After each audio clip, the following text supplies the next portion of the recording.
რატომ გესას კონკრეტული ავტომობილი საქართველოში 10,000-დან 12,000 დოლარამდე, ხოლო მისი ფასი ამერიკაში 5,000 დოლარამდე მერყეობს. საფერზე არის შემდეგი პირობები. რასაც ავტომობილს ჩვენ მიგებთ ამერიკაში, უკვე ამ ყველაფერს ემატება აუქციონის დანამატი, ტრანსპორტირების ხარჯი და შემდეგ უკვე როდესაც ჩამოვა ეს ავტომობილი არის რაღაც დაზიანებით, ხო?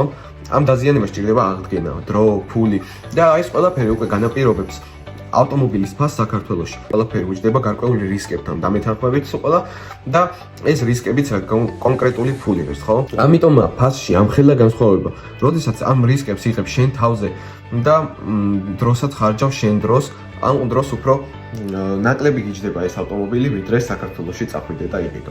ასევე გჭირდება დამეთანხმებით ლოდინი არავის არ უყარს, ხო?